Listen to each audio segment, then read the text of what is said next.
what I'm hearing at the doors in Thornhill on a regular basis, not just from one person at the door, the way you heard, but on a regular basis, that health care, the future of their health, the future of the health, I mean, really when you talk about the poor and seniors and so on, it's related to health care. It's related to the sense of well-being and support for the family. And so the Liberal Family PAC, with its emphasis on health care, with its emphasis on support for seniors, with its emphasis on supplement, on guaranteed pension, in strengthening that, and an additional supplement for the poor and for seniors, is all about health and well-being of the community. Again, not saying, well, we're only going to do this and neglect that. So the importance of effective services for the disabled, the importance of effective home care providers and home care services. I see so many members in the Chinese community, in the wider Thornhill community, of the middle generation staying home to look after the elders, but without the kind of support from the healthcare system and from family support that they need. This is our priority, to care for the family in a positive way and not to pit one group against another, and to enhance the sense of health and well-being, unlike watching those programs completely erode under the Conservatives. Okay, Simon, it's your time to answer What hypocrisy I hear from the Liberal Party. Just 1 minute ago, they said we need to stop the overspending of the government, of the federal government. Then a minute later, they say let's put more spending into the disabled, into seniors, et cetera, I don't get that. And you know, it's the Liberal Party typically taking both sides of the issue, being on both sides of the fence. On the one hand, they say, oh, no, let's make government more for business, cut taxes. And then they say, let's make more social services. Trying to appeal to you, then trying to appeal to you. Saying, well, make you happy. Saying, let's make another person happy. It's a lack of principle. But everybody knows the NDP has always been for social services. The NDP built this country and made it a wonderful place by putting in more social services. All the way from the 60s to the present moment. All great things that have come in this country in terms of social services have come from the NDP. They've come from, in terms of pensions, from 1920, our first leader, J.S. Woodsworth, negotiated and ensured that pensions would happen in this country in the 1920s.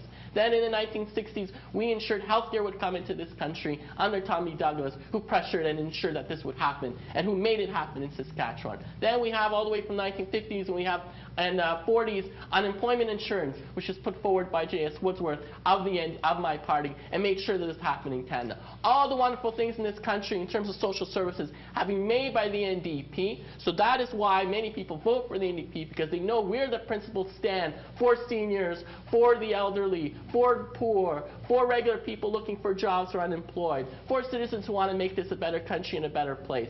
That's the root, that's the strength of the NDP. And in terms of immigrants, we all know the NDP has always been for immigrants. All the way from the 1920s, the first leader of the party wrote a book called Stranger at the Gates. He was the one that's saying more Jews should come in this country, while the liberals and conservatives refuse to let Jews come in this country and refuse to let other kinds of immigrants come in this country. The NDP has always been for immigrants and other citizens coming and having a wonderful country. Your time is up, Simon. I'm sorry.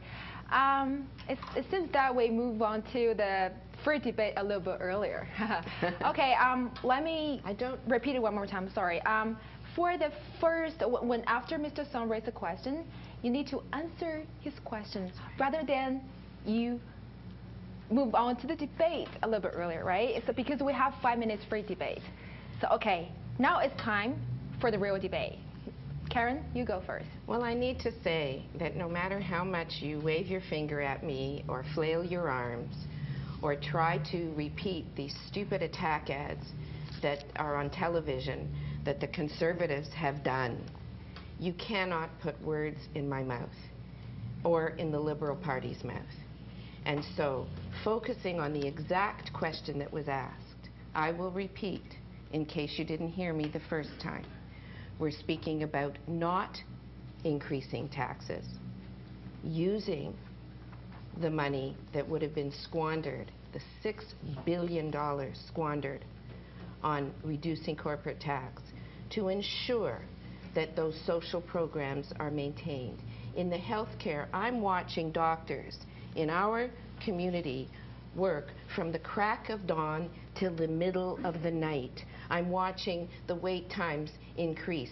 I'm watching the conservatives who have not supported the healthcare system. It's frightening to think that the healthcare accord that the Liberals negotiated, that relied on the federal government supporting the provinces and working effectively with the provinces to shore up the healthcare system, has totally been squandered and ignored by the Conservatives. They do smoke and mirrors by saying, oh, they put in $30 billion. That was the $6 billion required by the health care accord that they had to give to the provinces, and they just multiplied it by the 5 years they've been in power.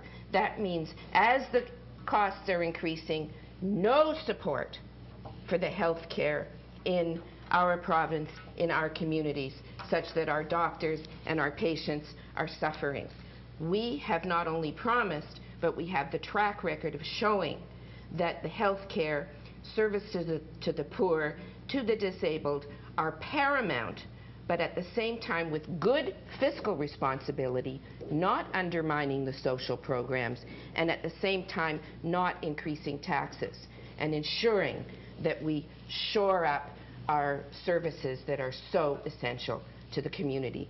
This is why the community, seniors, disabled, people interested in health care are voting for the Liberal Party. Well, they're also voting for the NDP, and I have to say that regarding the question, that it doesn't need to be a situation where you choose whether to, give money to seniors or poor, etc. Although in any situation where you have a limited amount of money, you do need to make choices. We do acknowledge that. However, the situation is as such that if we were to reverse the corporate tax cut in this country, if we were to take away the corporate tax cut, we would be able to pay for one and more of these very important priorities, for the poor, for seniors, for jobs, etc. So that was my response to this question. Now, I find it disingenuous that a year ago, 2 years ago, Mr. Ignatieff was for corporate tax cuts, number one, and now he suddenly switches his position a month or two ago, being against corporate tax cuts. It's not true. It's very true. It's very true. true. And I'm glad that Ms. Mock is finally interrupting me, because I actually think that this is where she actually knows that it's true. That's why she's interrupting me. Now, if I may say, my concern with my opponent is that she had fundraisers during this period when the Liberal Party was for the corporations. Fundraisers taking hundreds and thousands of dollars from donors who would come to these fundraisers, have a little cocktail, and give these huge amounts of money over to the Liberal Party. Because the Liberal Party are in the pockets of the corporations and of the wealthy of this country. They're not serving the interests of the regular citizens. That's why I'm NDP. That's why the poor and regular people, regular citizens, are voting for NDP, because we're taking care of their interests. We're not in their pockets. We're not taking in their donations. We're taking the donations of regular citizens. We're not in favor of the wealthy and powerful. We're not going to serve them once we get elected. We're not going to have to read from a book of what they tell us to do and what they don't tell us to do. We can speak from the heart. We can speak from principles. We're not going to be succumb to the corporate lobbyists who want to, for instance, extract oil and pollution from the oil sands. We're not going to be succumb to the corporate lobbyists and those who pressure us because they tell us we donated thousands of dollars to your campaign and we demand favors. I say no. The NDP is for the citizens. We take citizens' donations. We don't take corporate donations. That's why we want to reverse the corporate tax cuts. That's why we can stand for the principles and not have one position when we're fundraising 2 years before and another position a few years later. What rule book are you reading? No political party can take, at the riding level, any corporate donations. He's simply lying to the media, and that has to be redressed, because corporate donations are not wealthy donors. I'm so sorry, time is up. That's it for the fourth round. We'll be back with the fifth round of the table debate. Stay tuned.